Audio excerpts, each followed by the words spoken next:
सो नमस्कार दोस्तों, आज आपका स्वागत है अगेन हमारी इस PYQ सीरीज में। तो हमने पिछले लेक्चर में दो इम्पॉर्टेंट टॉपिक्स एंड कॉन्सेप्ट्स जो फ्रिक्वेंटली एग्जाम में आते रहते हैं उनको डिस्कस किया था, and they were marine west coast climate and humid subtropical climate.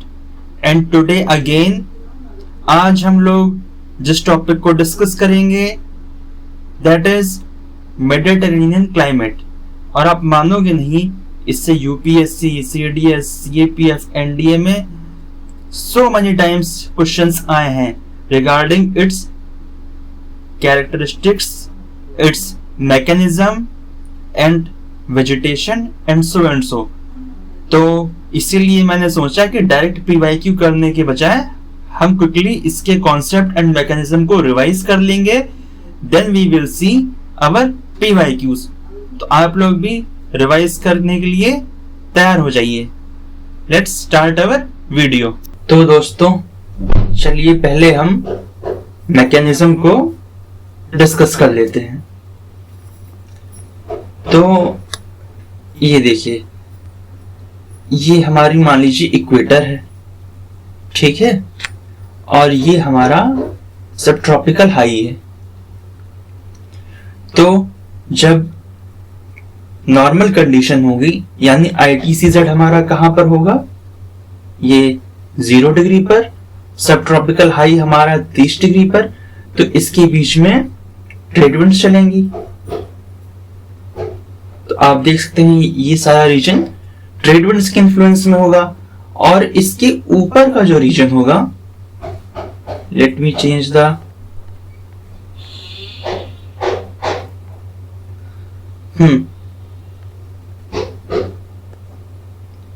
तो मैं कलर चेंज कर लूं। तो इसके ऊपर का जो रीजन होगा जो मेडिटेरेनियन सी का, ये डायरेक्टली अंडर द इन्फ्लुएंस होगा वेस्टर्लीज के।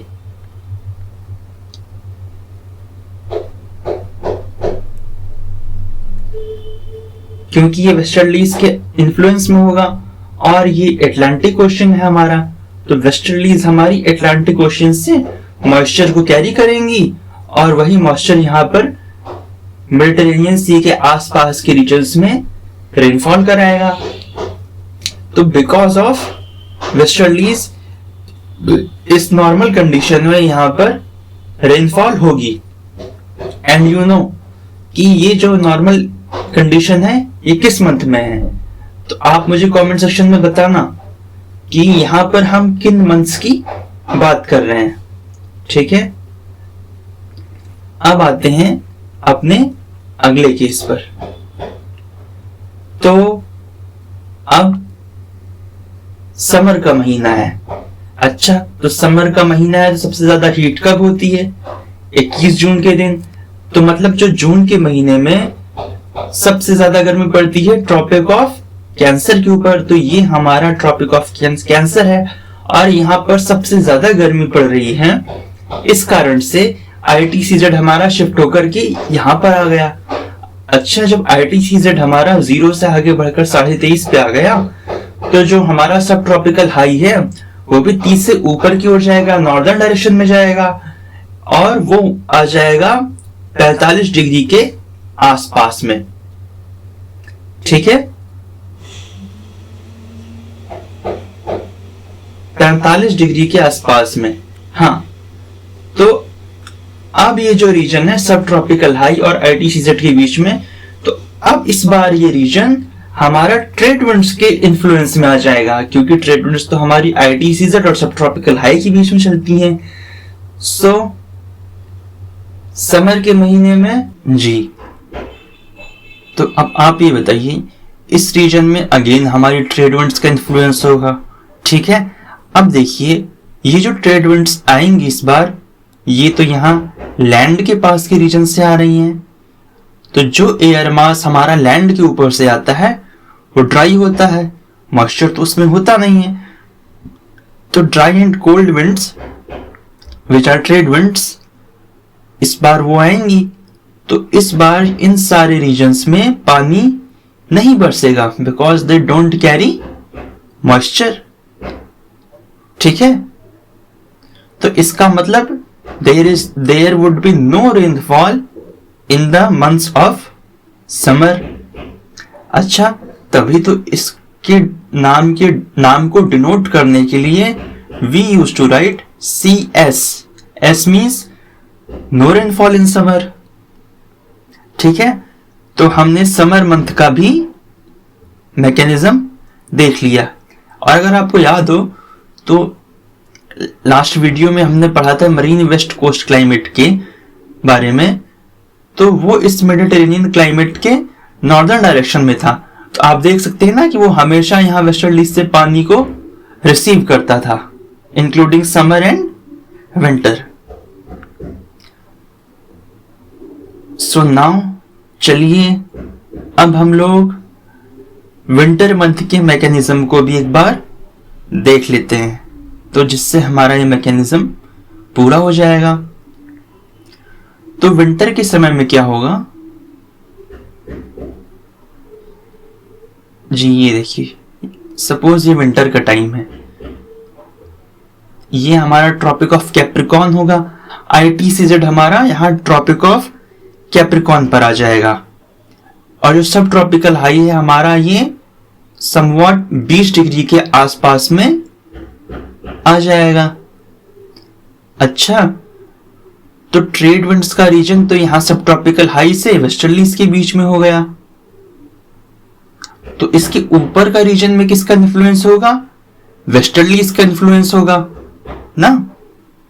तो इसका मतलब होल मेडिटेरेनियन सी का region will be again under the influence of westerlies, जो कि यहां पे हमारे अटलांटिक ओशन से मॉइस्चर को लेंगी और यहां पे अगेन रेनफॉल कराएंगी।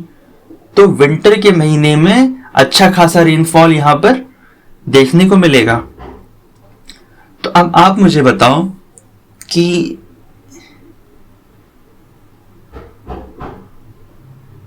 जैसे ये मेडिटेरेनियन सी का इलाका है ना, इसके बगल में जो हमारा ये सेंट्रल एशिया का रीजन है, जो सर्दी का मौसम है उसमें सर्दी कहां पर ज्यादा पड़ेगी?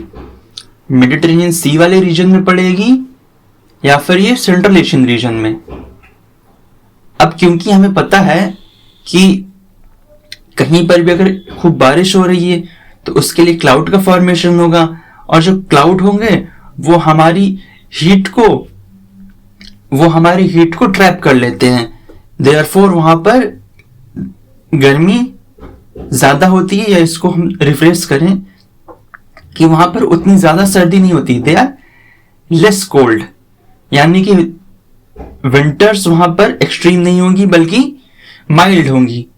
तो ये जो कैरेक्टरिस्टिक है, ये सबसे इंपॉर्टेंट फीचर है कि यहां पे सर्दियां इंटेंस नहीं होती। इंटेंस सर्दियां हमारी सेंट्रल एशिया में मिल जाएंगी, but not in Mediterranean climate type. अच्छा, तो इसका एक और फायदा हो गया, क्योंकि यहाँ पे इंटेंस सर्दियां नहीं होती हैं, इसलिए यहां पर सिट्रस फ्रूट्स लाइक ऑरेंज और इवन ग्रेप्स का यहां पर प्रोडक्शन बहुत ज्यादा होता है। तो जो जितनी हमारी उससे वाइन्स बनती हैं, तो उसका यहां पर कमर्शियल प्रोडक्शन होता है। मतलब विटिकल्चर यहां का बहुत इंपॉर्टेंट फीचर है। तो आई होप कि आपको इसका कॉन्सेप्ट क्लियर हुआ होगा, और इसका जो रेनफॉल प्रेसिपिटेशन होता है, प्रेसिपिटेशन वेरिएशन वो 50 सेंटीमीटर से 150 सेंटीमीटर होता है। अब आप मुझे कमेंट सेक्शन में बताना कि ये 50 किन मंथ्स में होगा और ये 150 सेंटीमीटर रेनफॉल किन मंथ्स में होगी। तो इसी तरह हमारा ये मैकेनिज्म कंप्लीट हुआ। अब हम चलेंगे अपनी PYQ की तरफ। तो दोस्तों, आप देख सकते हैं ये NDA 2016 का PYQ है। So let's discuss it. Equatorial climate regions have less urbanisation. अच्छा, तो जैसा कि हमने पहले डिस्कस किया था कि सपोज हमारी अर्थ के पास में, हमारी अर्थ में जो इक्वेटर है, इक्वेटोरियल रीजन्स हैं, वहां पर तो रेनफॉल बहुत ज्यादा होती है एंड ईयर लॉन्ग रेनफॉल होती थी। अच्छा, जब ईयर लॉन्ग रेनफॉल होगी तो वहां पर जितने भी ट्रीज होंगे, जो हमारी वेजिटेशन होगी, उसको पानी तो सफिशिएंट मात्रा में मिलेंगे। तो आपने करंट अफेयर्स में न्यूज भी सुनी होगी ना कि लाइक कितने लंबे लंबे बनानास वहां मिलते हैं, like may be 1 foot size, कितने बड़े बनाना ट्रीज एंड कितने बड़े क्रैब्स की स्पीशीज ना। वहां की इंसेक्ट्स का साइज बहुत ज्यादा होता है। क्यों? क्योंकि वहां पर सफिशिएंट रेनफॉल के कारण सफिशिएंट ग्रोथ होती है वेजिटेशंस की, एंड बिकॉज ऑफ दैट हमारा टेम्परेचर एक जैसा होता है, तो वहां की जो इंसेक्ट स्पीशीज हैं उनके लिए भी बेटर होता है। अच्छा, तो इसी कारण से वहां पर पाए जाते थे ट्रॉपिकल रेन फॉरेस्ट पाए जाते थे, और ट्रॉपिकल रेन फॉरेस्ट में लॉन्ग लॉन्ग ट्रीज होते थे और उनकी बड़ी बड़ी लीव्स होती थी ना, विच फॉर्म्स अ कैनोपी। मतलब कि पूरे का पूरा जो रीजन था ना, वो एकदम इतना डेंस होता था कि सन से आने वाला इंसोलेशन नीचे तक नहीं आता। अच्छा, इसीलिए तो वहां पर ट्राइब्स बहुत ज्यादा पाई जाती। इवन आप हमारे इंडिया में देखोगे तो अंडमान निकोबार आइलैंड है ना, अंडमान निकोबार आइलैंड में आई थिंक सेंटिनल आइलैंड के पास एक स्पीशीज है, मतलब एक ट्राइब है। और जैसे हमारा ब्राजील हो गया, जो अमेजन रेन फॉरेस्ट है, वहां पर भी बहुत सारी ट्राइब्स पाई जाती हैं। तो मतलब कि दीज रीजन्स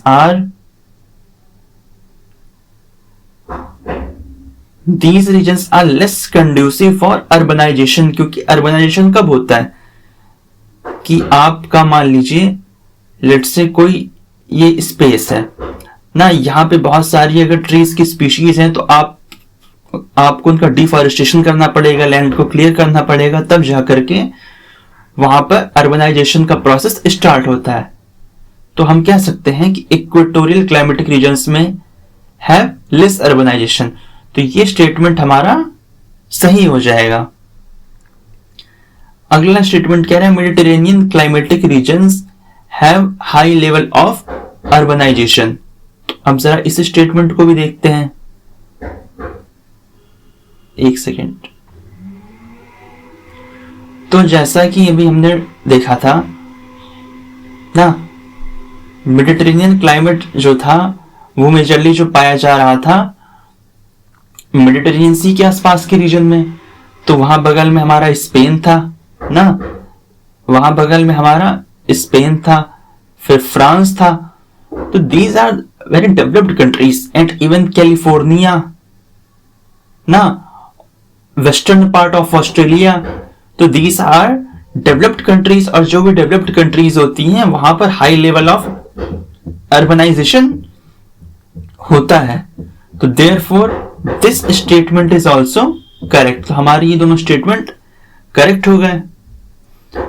ऑप्शन सी कह रहा है equatorial climatic regions have high concentration of human population. अब आप मुझे बताओ, जब इक्वेटर वाले रीजन में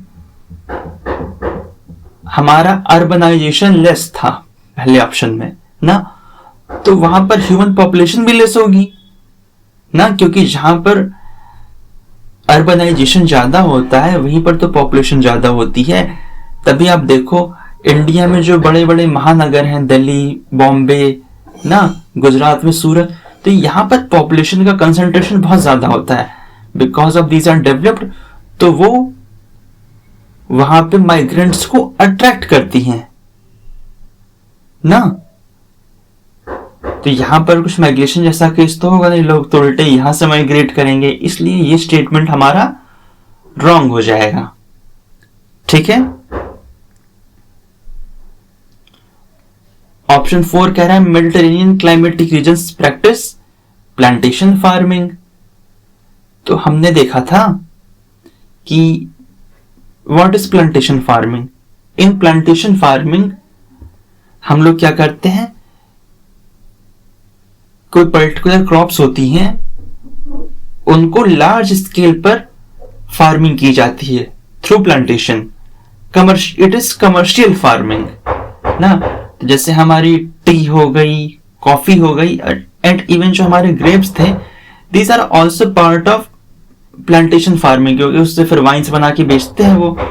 तो Mediterranean climatic regions practice plantation farming. तो ये चौथा स्टेटमेंट भी हमारा करेक्ट हो जाएगा। तो हमारे इसमें करेक्ट आंसर होगा ऑप्शन 1, 3 एंड 4। मतलब 1 is correct, 3 is correct, 4 is correct, sorry 1, 2 का 4।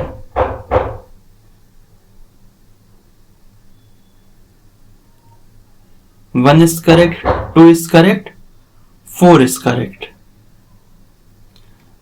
तो चलिए चलते हैं अब अपने अगले PYQ की तरफ। तो आप देख सकते हैं ये अगला क्वेश्चन है, ये भी NDA 2016 का है ना। तो आपको पता है कि UPSC जितने भी एग्जाम्स कंडक्ट कराता है तो उनके क्वेश्चंस एक दूसरे में आते रहते हैं, टॉपिक्स एक दूसरे में आते रहते हैं। मतलब जो क्वेश्चंस NDA में आए हैं GS के, they come into the examination of UPSC। Therefore, we have to prepare each options and as well each concepts, because you can see अभी मैं आपको CDS के भी क्वेश्चंस दिखाऊंगा, इवन UPSC के भी क्वेश्चंस दिखाऊंगा। और हमने पहले पिछले बार 2024 के क्वेश्चंस देखा था, जिसमें मरीन वेस्ट कोस्ट क्लाइमेट के कैरेक्टरिस्टिक्स को, वेजिटेशंस को, प्रेसिपिटेशन लेवल को पूछा गया था। And all these characteristics are being asked in the NDA examination as well. So let's see. तो पहला स्टेटमेंट कह रहा है it is found in latitude range 30 degree to 45 degree northern and southern hemisphere. तो ये हमने देखा था कि कैसे मेडिटेरेनियन सी के आसपास के रीजन्स, कैलिफोर्निया का रीजन ना, somewhat south western of Australia का रीजन, साउदर्न अफ्रीका, मतलब साउथ अफ्रीका का भी साउदर्न मोस्ट पार्ट ना, एंड सेंट्रल चिले। तो ये सारे रीजन्स कहां पे आएंगे? इसी 30 से 45 के बीच में आएंगे ना। Therefore statement 1 is correct. Mediterranean climate experience extreme temperature conditions. अब आप मुझे बताओ, सर्दियों में जब बारिश हो रही थी तो विंटर्स एक्सट्रीम होने के बजाय माइल्ड हो गई थी। तो ये स्टेटमेंट तो रॉन्ग हो जाएगा ना, ये तो इसकी खासियत है। This is not extreme, this is mild. Statement 3 क्या कह रहा है? In Mediterranean climate rainfall occurs mainly during summer season. अब हम इसकी कहानी जान चुके हैं, डिनोट करते हैं CS से, S मतलब नो रेनफॉल इन समर। तो ये स्टेटमेंट भी हमारा रॉन्ग हो जाएगा।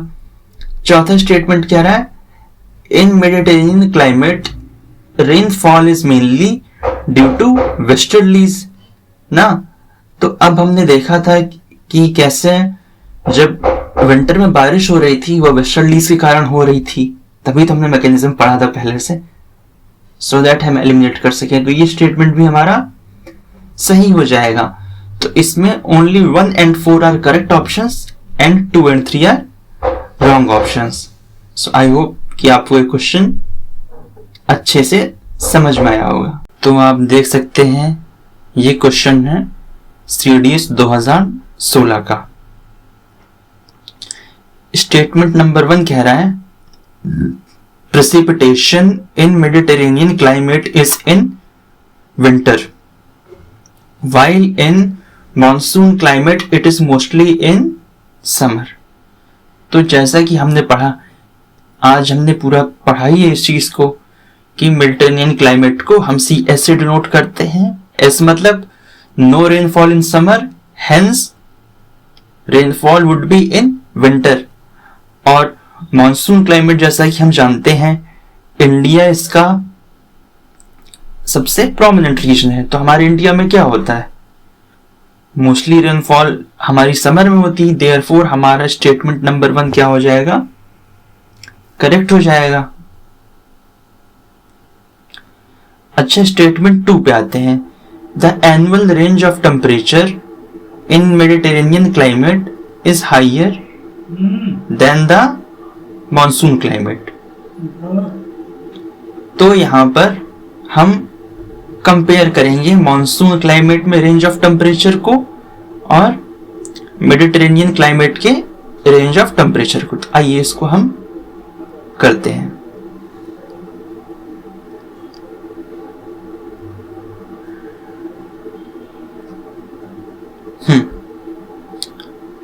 तो लेट्स सी। अच्छा, तो जैसा कि हमें पता है जो भी हमारा मॉनसून टेम्परेचर जो हमारा मॉनसून क्लाइमेट है that is denoted by AM। तो इससे हमें इंफॉर्मेशन मिली कि ये जो मॉनसून था हमारा ट्रॉपिकल जोन में मिलता था। अच्छा, तो ट्रॉपिकल जोन में मिलता है मॉनसून क्लाइमेट और मेडिटेरेनियन क्लाइमेट यानी CS ये हमारा मिलता है टेम्परेट जोन में। तो जो टेम्परेट जोन में होगा या मिड लैटिट्यूड्स होंगे वहां का टेम्परेचर तो ट्रॉपिकल की तुलना में कम होगा ना, और ट्रॉपिकल की तुलना में टेम्परेचर कम होगा और साथ में एक चीज और होगी। तो लेट्स से कि इक्वेटर पे साल भर टेम्परेचर एक जैसा रहता है, ठीक है। ट्रॉपिक्स पर मैक्सिमम सन हमारा जाता है राउंड करते हुए ट्रॉपिक ऑफ कैंसर से ट्रॉपिक ऑफ कैप्रिकॉर्न पर। तो उसके जितना हम नॉर्थवर्ड में डायरेक्शन में जाएंगे तो वहां पर तो टेम्परेचर उतना ही एक्सट्रीम होगा। मतलब जितना हम ऊपर जाएंगे, लेट्स से हम यूरोप में गए तो वहां पर टेम्परेचर ट्रॉपिक्स की तुलना में ज्यादा एक्सट्रीम होगा, ज्यादा सर्दियां होंगी और जो सर्दी और गर्मी का जो डिफरेंस होगा वो भी ज्यादा होगा ना। तो इसलिए हम कह सकते हैं कि जो भी हमारा ये मेडिटेरेनियन क्लाइमेट है इसका रेंज ऑफ टेम्परेचर जो है मॉनसून क्लाइमेट की तुलना में ज्यादा होगा, बिकॉज ही हमारा टेम्परेट जोन में लाई करता है, इस कारण से।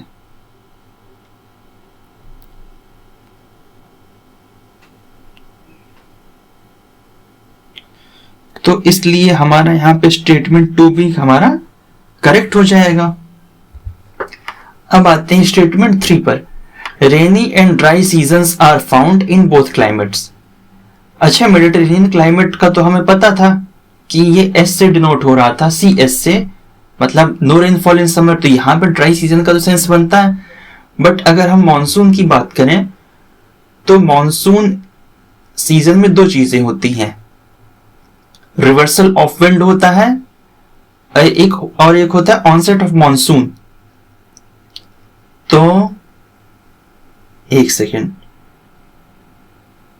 मैं आपको थोड़ा एक्सप्लेन करके बताता हूं।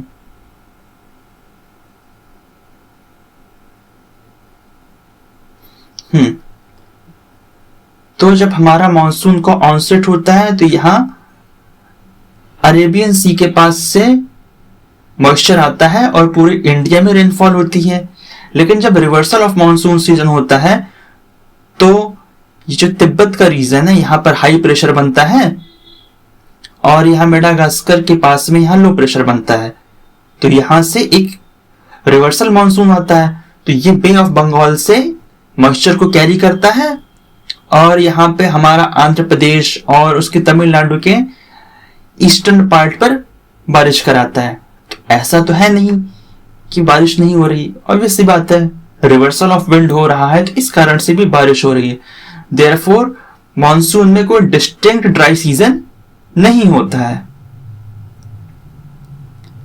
तो इसलिए जो हमारा स्टेटमेंट नंबर 3 है वो रॉन्ग हो जाएगा। तो हमने इस क्वेश्चन को भी अटेम्प्ट कर लिया। तो पहला क्वेश्चन हमारा ये है NDA 2013 का एंड अगला है CDS 2019 का। Which of the following is main characteristic of Mediterranean climate. ठीक है, तो high temperature through out the year, know through out the year तो नहीं होता है। Rainfall through out the year, ये भी गलत है। रेन इन विंटर सीजन, तो ये करेक्ट ऑप्शन है। अगला क्वेश्चन क्या है, which one of the following most noticeable characteristic of Mediterranean climate. तो ड्राई समर्स इसमें पाए जाएंगे, ठीक है। लिमिटेड ज्योग्राफिकल एक्सटेंट ये भी बात सही है, लेकिन मोस्ट नोटिसेबल की बात हो रही है ना, तो ड्राई समर इसका ज्यादा इंपॉर्टेंट फीचर है। विंटर, ड्राई विंटर तो होंगी नहीं क्योंकि विंटर में पानी बरसता है, और मॉडरेट टेम्परेचर विंटर्स में मॉडरेट है बट नॉट ओवरऑल। तो हमारा करेक्ट ऑप्शन हो जाएगा ऑप्शन बी। तो आई होप कि आज के वीडियो में आपको एक कॉन्सेप्ट समझ में आया हो, एंड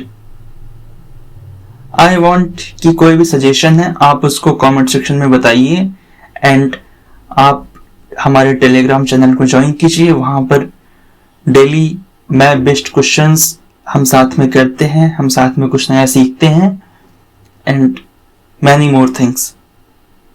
सो अगर इस वीडियो से आपको कोई सहायता मिली हो तो आप इस वीडियो को लाइक करिए, शेयर करिए। तो इस तरह आप मुझे सपोर्ट कर सकते हैं free of cost. Thank you for watching.